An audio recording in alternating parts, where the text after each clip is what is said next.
नमस्कार दोस्तों, आज हम पार्ट 2 में हैं, जो कंटिन्यूएशन है हमारे इलेक्शन स्ट्रैटेजीज पार्ट 1 का, जिसमें हमने वेरी ब्रीफली कहा था कि कौन सी पार्टियां हैं 2023 के इलेक्शन में और कौन सी इश्यूज रहेंगे।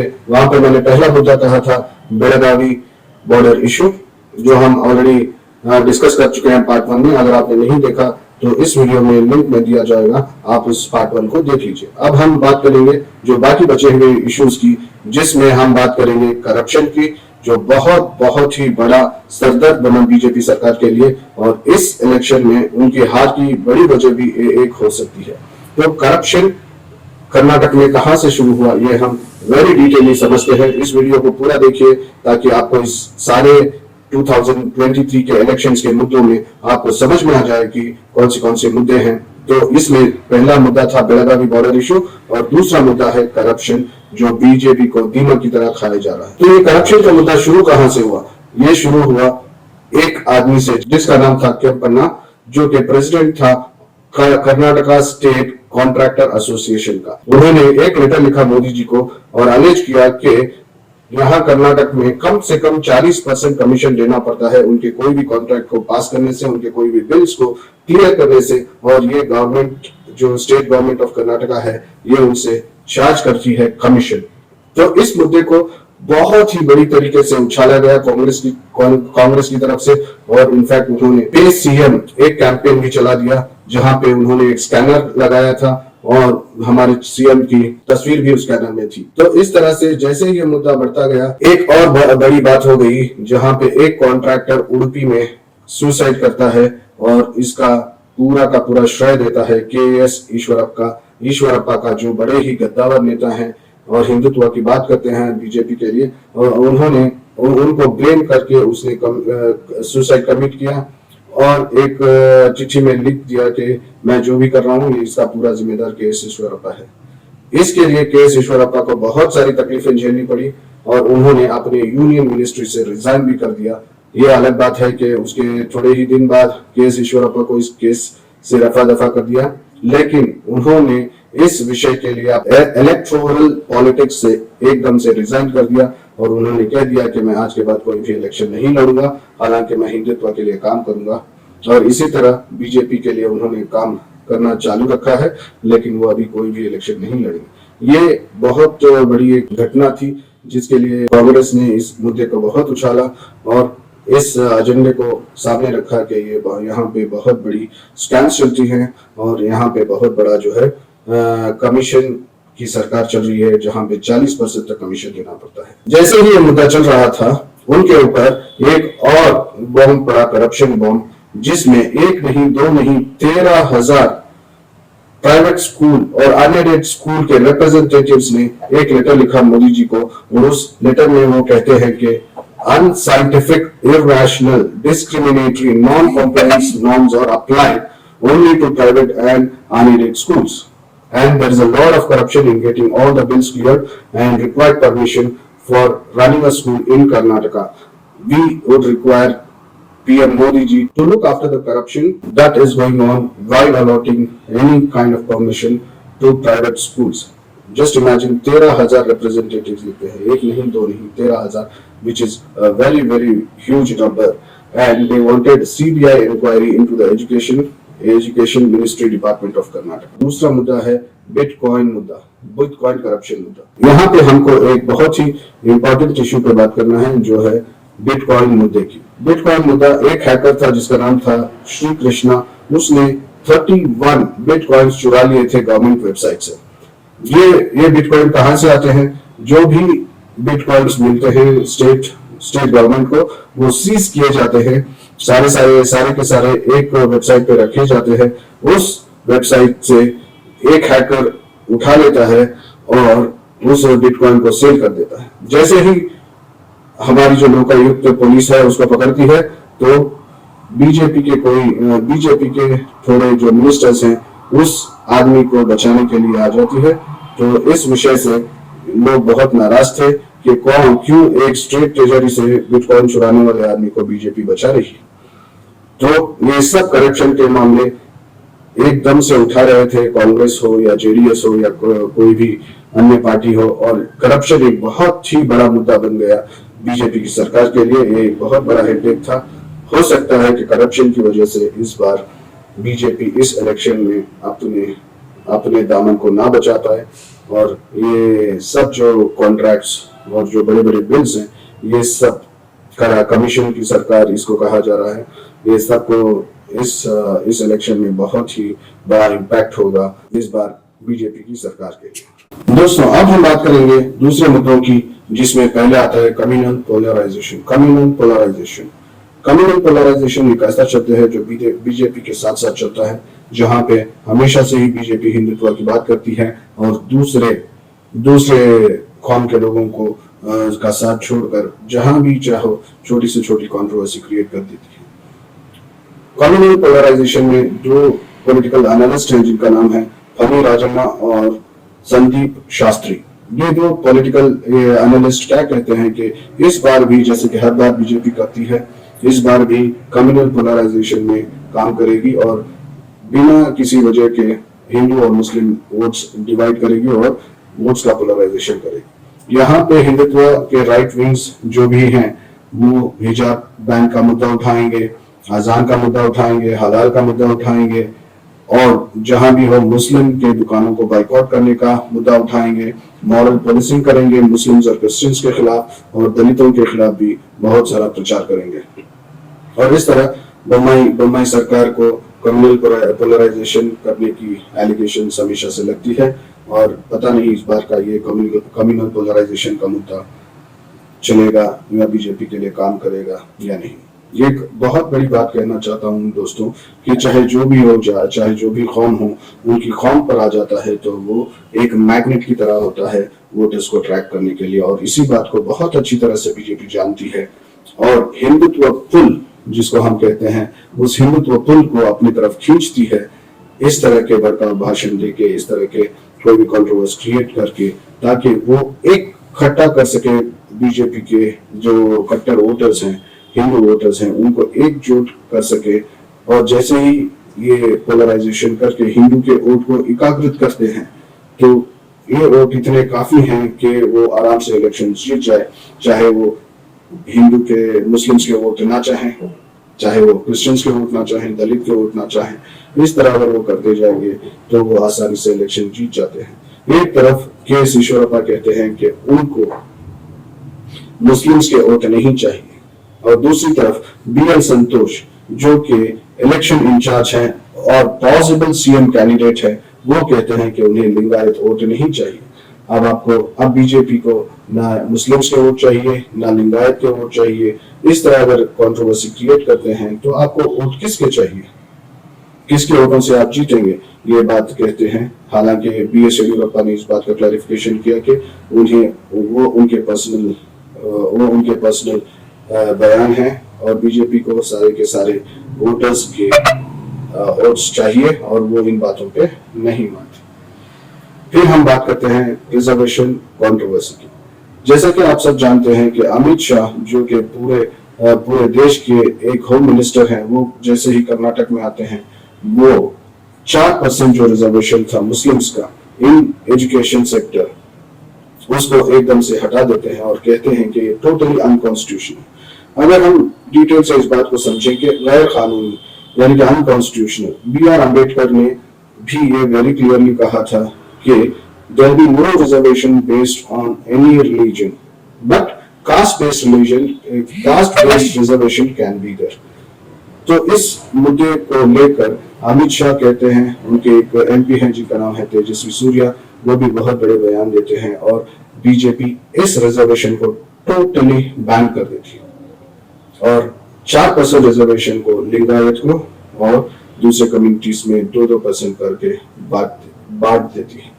ये बात गौर करने की है क्योंकि लिंगायत के एक बहुत बड़े सिर ने कहा था कि हमें दूसरों का निवाला छीनकर, हमें दूसरों का जो रिजर्वेशन छीनकर हमें इस तरह की कोई भी रिजर्वेशन नहीं चाहिए।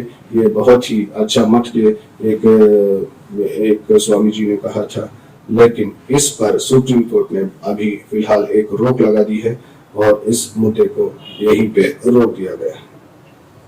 फिर आते हैं फॉर्म लॉस में बहुत सारे चेंजेस करने की बीजेपी बात कर रही है, और इससे बहुत सारे यहाँ के जो किसान हैं वो परेशान हैं, क्योंकि मंडी पे एमएसपी सीधे से नहीं मिलता, उनको फ्लड्स में रिलीफ नहीं मिलता। फार्म लोन्स जो कि कुमार स्वामी की गवर्नमेंट में फार्म लोन्स पूरे के पूरे तरह से माफ कर दिए जाते थे, किसानों को फ्री में बिजली मिलती थी।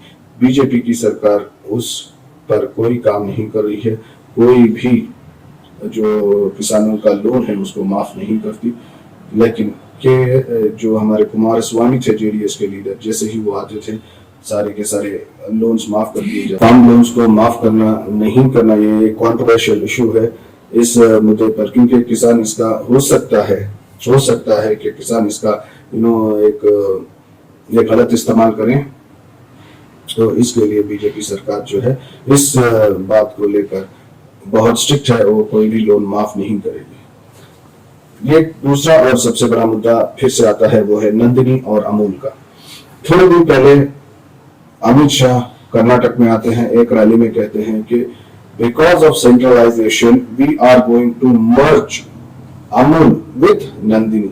नंदिनी जो यहाँ का एक किसानों का एक बहुत बड़ा ब्रांड है, डेयरी ब्रांड, उसको अमूल जो कि गुजरात की एक कंपनी है उसके साथ मर्ज करने की बात करते हैं जैसे ही उनकी सरकार आती है। ये एक बहुत ही बड़ा कंट्रोवर्सी होता है और बीजेपी के लिए एक बहुत बड़ा दूसरा सरदर्द बन जाता है। एक करप्शन बहुत बड़ा सरदर्द था और दूसरा जो है नंदिनी और अमूल का मर्जर। यहाँ पे इस बात को फिर से जेडीएस और कांग्रेस इस मुद्दे को उठाती है और बहुत बड़े प्रोटेस्ट चलते हैं। उसके बाद इस बात को रोक दिया जाता है, फिर बीजेपी वाले थोड़े से क्लैरिफिकेशंस करते हैं, क्लैरिफिकेशन के बाद वो उस मुद्दे को रोक देते हैं, फिर हम बात करेंगे थोड़े से कंट्रोवर्सीज के बारे में। एक बात आती है लव जिहाद के बारे में, जहां के Karnataka state president mister Nalin Kumar Patil Mangalore में कहते हैं कि people should be aware of the issue of love जिहाद और over road gutter train and small issues. वो कहते हैं कि लव जिहाद एक बहुत बड़ा मुद्दा है, आप हमको रोड के बारे में, ड्रेनेज के बारे में और इस तरह की छोटी छोटी इश्यूज के बारे में मत पूछिए, डेवलपमेंट के बारे में मत पूछिए, बट आपको पूछना है सिर्फ लव जिहाद के बारे में। तो इस बारे में बहुत सारे लोग जो है कंट्रोवर्सी में नलिन कुमार आ जाते हैं। कुमार के इस बहुत सारे कांग्रेस और जेडीएस के लीडर्स क्रिटिसाइज करते हैं और इसके साथ ही बीजेपी के जो टॉप ब्रांड्स थे वो भी इस बात को नहीं मानते, उनको भी जो इस बात के लिए मना करते हैं। उसके बाद आता है hate speech bye Amit Shah जो के होम मिनिस्टर हैं इस कंट्री के, वो एक रैली में आकर कहते हैं कि अगर कांग्रेस पावर में आती है तो dynastic politics will be all time high and Karnataka will be affected by rights. अगर कांग्रेस इस बार इलेक्शन जीती है तो कर्नाटक में दंगे होंगे। ये कहना है अमित शाह का, जो कि खुद होम मिनिस्टर हैं और लॉ एंड ऑर्डर उनके हाथ में आता है। अगर वो ऐसी बात कहेंगे तो क्या लोग नहीं भड़केंगे? तो इन सारे मुद्दों को लेकर बीजेपी निकली है इलेक्शन 2013 में। उसके बाद एक दो तीन इश्यूज बहुत रिसेंटली आए हैं, उसमें एक है मल्लिकार्जुन खड़गे जो कि कांग्रेस के प्रेसिडेंट हैं सेंटर में, वो मोदी जी पर एक बयान कर देते हैं। वो कहते हैं कि मोदी जी एक जहरीला सांप है।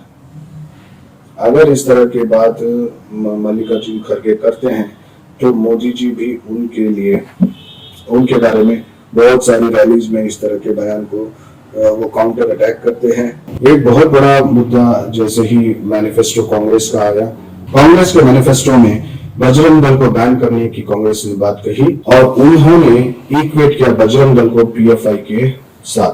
तो इस तरह के इक्वेशन को बहुत सारे हिंदू ने इसका प्रोटेस्ट किया। बहुत सारी जगहों पर यानी टेम्पल्स में उन्होंने हनुमान चालीसा पढ़ा और ये बहुत बड़ा मुद्दा बन गया, जहां पे कांग्रेस का पलड़ा भारी था। इस एक विषय को लेकर बीजेपी ने उनको बहुत ही स्ट्रॉन्ग तरीके से रोया और कांग्रेस ने लगता है कि इस बार गलती कर दी आखिर में, और इस मुद्दे को बीजेपी वाले बहुत ही ज्यादा कंट्रोवर्शियल बनाए और उस कंट्रोवर्सी से पता नहीं क्या होगा इस बार के इलेक्शन में। मैनिफेस्टो कहता है कि जो भी, चाहे वो पीएफआई हो या बजरंग दल हो, जो भी इस स्टेट की इस स्टेट में हेटरेट फैलाता है, जो भी कम्युनलिज्म फैलाता है, उसको बैन कर दिया जाएगा, चाहे वो कोई भी रिलीजन से हो। इस बात को लेकर बहुत सारे बीजेपी के कार्यकर्ता भड़क गए, बहुत सारे हिंदू भड़क गए, और लगता है कि ये मुद्दा कांग्रेस के लिए बहुत ही भारी पड़ेगा, क्योंकि एंड मोमेंट में इस तरह का बयान देना किसी भी पार्टी के लिए अच्छा नहीं है। पहले इलेक्शन जीतना है, उसके बाद ये सारे कंट्रोवर्सीज को हैंडल कर सकते थे लेकिन उन्होंने एक गलती कर दी। मुझे लगता है कि इलेक्शन के पहले, सिर्फ थोड़े दिन पहले, 4 या 5 दिन या 8 दिन पहले इस तरह का मुद्दा, कंट्रोवर्शियल मुद्दा उठाया। ये इसको कांग्रेस को नहीं उठाना चाहिए था। अभी हम मैनिफेस्टोस को लेके चलते हैं सारे पार्टियों के, स्पेशली 3 मेजर पॉलिटिकल पार्टीज जो भी हैं कर्नाटक में, उनका, बीजेपी का, कांग्रेस का और जेडीएस का। पहले हम बात करते हैं बीजेपी की। बीजेपी के जो सीएम थे बसवराज बोम्माई, उन्होंने जन संकल्प यात्रा शुरू की थी 11 अक्टूबर 2022 को, जो कि भारत जोड़ो यात्रा कांग्रेस के साथ ही शुरू हुई थी। तो बहुत सारे यात्रा थे जहां पे उन्होंने 52 असेंबली कॉन्स्टिट्यूएंसीज को टच किया था। बीजेपी का मुद्दा सबसे बड़ा था हिंदुत्व पुश। हिंदुत्व के बारे में वो बहुत ही अग्रेसिव है, और इस बार शायद अग्रेसिव पुश इतनी ज्यादा हो गई कि बहुत सारे कंट्रोवर्सीज, जैसे कि कर्नाटका हिजाब रो हो, उन्होंने मुस्लिम्स का 4% रिजर्वेशन कैंसिल किया। फिर उन्होंने टिप्पू सुल्तान के बारे में उनका कहना था कि 2 हिंदू गवर्नर्स जो हैं, उन्होंने टिप्पू सुल्तान को मारा है। उनका 2 फिक्शनल कैरेक्टर्स, जिनका नाम था उरी गौड़ा और नंजे गौड़ा, इस तरह के फिक्शनल कैरेक्टर्स को इन्वेंट किया, उन्होंने इजाद किया, और कहा कि टिप्पू सुल्तान को ब्रिटिशर्स ने नहीं मारा, टिप्पू सुल्तान को मारा है फिक्शनल कैरेक्टर्स, जिनका नाम था उरी गौड़ा और नंजे गौड़ा। ये बहुत ही गलत बात थी। इस बात को लेकर सारे के सारे मुसलमान परेशान हो गए, और यहाँ तक के बहुत सारे सेक्युलर हिंदूज भी उन पर भड़क उठे। और उनका दूसरा था banning cow slaughter. Cow slaughter को वो टोटली बैन करना चाहते थे, और इस तरह बजरंग दल के कार्यकर्ताओं को एक बूस्ट मिलेगा। अगर हम देखें बीजेपी के मैनिफेस्टो के बारे में, बीजेपी का मैनिफेस्टो 6 सेक्शंस में डिवाइड हुआ है, जहां पे वो food security, social welfare, education, health, development और इनकम के बारे में बात करते हैं। सम ऑफ द हाइलाइट्स, एक थोड़े उनके हाइलाइट्स पे हम बात करेंगे तो वो कहते हैं implementation of uniform civil code, introduction of NRC, 3 free cooking cylinders for BPL families, half liter of Nandini milk every day to BPL families, forming of Atal Kingdom for affordable, good quality hygienic food, and monthly 5 kg millets and 5 kg wheat they are going to give free. अगर हम बात करेंगे what are the problems present in today's BJP, तो पहला आता है history of political instability. History of political instability में मैं कहना चाहूंगा कि बीजेपी हमेशा से ही पॉलिटिकली इंस्टेबल है। उनके बहुत सारे कार्यकर्ता बीजेपी के अंदर आते हैं, बीजेपी को छोड़कर चले जाते हैं, बीजेपी के बारे में गलत और अनाप शनाप बकते हैं। और यहाँ पे एक चीज हम देखेंगे कि इस बार बीजेपी के कम से कम 10 से 15 गद्दावर नेता बीजेपी में छोड़ दिया है, बीजेपी को छोड़कर कांग्रेस या जेडीएस में मिल चुके हैं। और ये बहुत बड़ी वीकनेस है बीजेपी की, क्योंकि वो खुद अपने क्रेड्स को, वो अपने कार्यकर्ता को एकजुट नहीं रख पा रही है। और नेता जैसे अगर हम कहें बीएस येडियुरप्पा, जो कि 2 बार सीएम रह चुके हैं, उन्होंने बीजेपी छोड़ दी थी एक बार, फिर वो आए वापस। जैसे ही वापस आए, उन्होंने अपनी खुद की पार्टी बनाई, और पिछली बार उन्होंने एक बहुत बड़ा रोल प्ले किया था बीजेपी को हराने में। लेकिन इस बार बीजेपी वो गलती नहीं कर रही है, येडियुरप्पा को साथ लेकर चल रही है। हालांकि बहुत सारे भिन्न अभिप्राय हैं बीजेपी और येडियुरप्पा के बीच में, सेंट्रल बीजेपी और येडियुरप्पा के बीच में, लेकिन फिर भी बिना उनके काम नहीं चलेगा, ये बीजेपी समझ चुकी है। और वो बीजेपी उनके बेटे को इस बार सीट दिया है बीजेपी ने एक कॉन्स्टिट्यूएंसी से, तो देखते हैं कि उनका बेटा जीता है या नहीं। उनका दूसरा प्रॉब्लम है कि वो अपनी पार्टी के वर्कर्स को एक साथ नहीं रख सकते।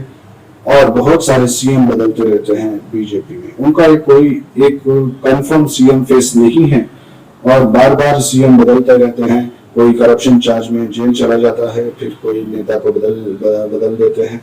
जैसा कि हमने कहा, पिछली तीन या दो सरकारों में कम से कम 4 से 5 सीएम बदल चुके हैं। तो इस तरह के सीएम के बदलाव भी उनकी पार्टी के लिए बहुत बड़ा इम्पैक्ट हो सकता है।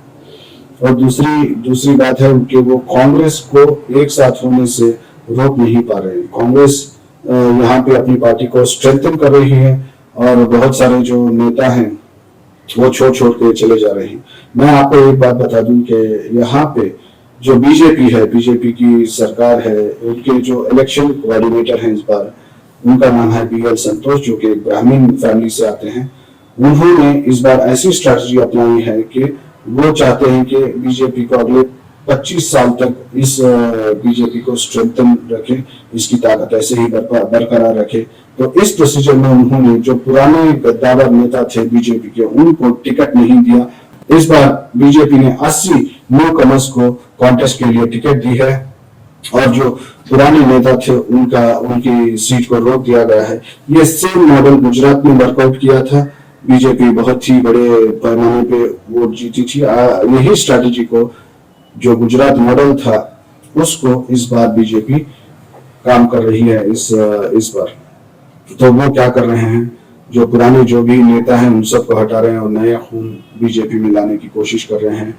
हो सकता है ये बीजेपी के लिए बैकफायर कर जाए, लेकिन ये आने वाले टाइम पर हमें देखना पड़ेगा कि कैसे होगा, क्या होगा। और इसी तरह के बहुत सारे मैनिफेस्टोस हैं जो कांग्रेस इस बार बहुत ही एक बम्पर ऑफर लेके आ रही है स्टेट के जनता के लिए। लेकिन क्या ये मैनिफेस्टो काम आएंगे या नहीं, ये आने वाले 13 मई को हमें पता चलेगा। और फिर उसके बाद आता है हम जेडीएस सेक्युलर को, जनता दल सेक्युलर जेडीएस को। HD कुमारस्वामी जेडीएस से पंचरत्न यात्रा शुरू कर रहे हैं और जेडीएस के मैनिफेस्टो के जो हाइलाइट्स है वो हम देखेंगे। 6,000 रुपए हर एक प्रेग्नेंट वुमेन को देगी, 6,000 रुपए हर प्रेग्नेंट लेडी को देगी जेडीएस, और 2,000 monthly financial assistance for poor people, 2,000 allowance for auto rickshaw drivers, hi tech hospitals and schools in 6,000 zila panchayat, free bicycle for 6.8 lakh high school students, electric moped for 60,000 girl students और 5 gas cylinders. और इसी तरह के बहुत सारे farm loan waiver for women and self help groups, जो भी restoration of 4% मुस्लिम कोटा। यहाँ पे आपने देखा कि दोनों पार्टी जेडीएस और कांग्रेस जो 4% मुस्लिम रिजर्वेशन को रिस्टोर करने की बात कर रही है, और ये भी कहते हैं अपने एजेंडा में कि वो नंदिनी ब्रांड को बचाएंगे। जैसे कि अमूल और नंदिनी की कंट्रोवर्सी हुई थी, ये नंदिनी और अमूल को बचाने की बात करते हैं। नंदिनी ब्रांड को बचाने की बात करते हैं। तो ये थे सारे 3 मेजर पार्टीज के मैनिफेस्टोस। अगर हम ओपिनियन पोल देखेंगे तो ओपिनियन पोल बहुत ही ज्यादा, यानी इलेक्शन के एक हफ्ता पहले पूरे का पूरा ओपिनियन पोल जो है कांग्रेस की तरफ था। अभी इलेक्शन बहुत ही करीब है, 1-2 दिन बचे हुए हैं इलेक्शन के। तो यहाँ पे 2 चीज बहुत ही इंपॉर्टेंट थी। जैसे ही कांग्रेस ने अपना मैनिफेस्टो छोड़ा और उन्होंने बजरंग दल के बारे में एक टिप्पणी की, वो टिप्पणी बहुत सारे हिंदूज को पसंद नहीं आई और एग्जिट पोल्स जो भी थे एक हफ्ता पहले, वो फिर से एक शिफ्ट कर रहे हैं बीजेपी की तरफ। लेकिन इस बार कांग्रेस भी कह रही है कि जो वोटर्स ने पहले ही मन बना लिया, तो वोटर्स कांग्रेस को छोड़ के कभी नहीं जाएंगे। कांग्रेस का कहना है कि उनको कम से कम 130 सीट जो भी चाहिए मेजॉरिटी के लिए वो आराम से मिल जाएंगे। लेकिन बीजेपी कह रही है कि मोदी जी का रोड शो जो भी हुआ, उस रोड शो ने बीजेपी की तकदीर बदल दी और सारे के सारे जो बीजेपी के वोटर्स थे वो फिर से रिटर्न हो गए और इस बार बीजेपी को बहुत ही ज्यादा ताकत मिली। बीजेपी के जो मोदी जी हैं वो कर्नाटक में आए, उससे बहुत ही ज्यादा ताकत मिली है। और ये जो कांग्रेस ने बजरंग दल का जो आखिर में एक मैनिफेस्टो में पॉइंट रखा, वो भी कहीं ना कहीं बीजेपी की तरफ झुकता हुआ दिख रहा है। लेकिन अगर हम देखेंगे ओपिनियन पोल्स जैसे जैसे बढ़ते गए, एबीपी न्यूज कहती है कि इस बार इंडियन नेशनल कांग्रेस के 40.2% वोट शेयर रहेगा बीजेपी का 36% वोट शेयर रहेगा, तकरीबन वही है जो कि हमने 2018 में देखा था, लेकिन 2% इंडियन नेशनल कांग्रेस का बढ़ जाएगा, यानी पहले जो है 38.14% था, अभी 40% का वोट शेयर रहेगा और जेडीएस का 16% वोट शेयर रहेगा। अगर हम सीट्स के बारे में बात करेंगे तो एबीपी का लेटेस्ट सर्वे है जहां पे कहता है कि कांग्रेस को 110 से 122 सीट मिल सकते हैं, बीजेपी को 73 से 85 सीट्स मिलेंगे, जेडीएस को 21 से लेकर 29 सीट्स मिल सकते हैं और अदर्स यानी इंडिपेंडेंट कैंडिडेट्स को 2 से 6 सीट्स मिल सकते हैं। और ये रहा हमारा सारा का सारा समीकरण जो कि इस बार 2023 के इलेक्शन में बहुत बड़ा रोल प्ले करेगा। देखते हैं 13 मई को कौन जीतेगा, कौन हारेगा Karnataka elections. Thank you very much.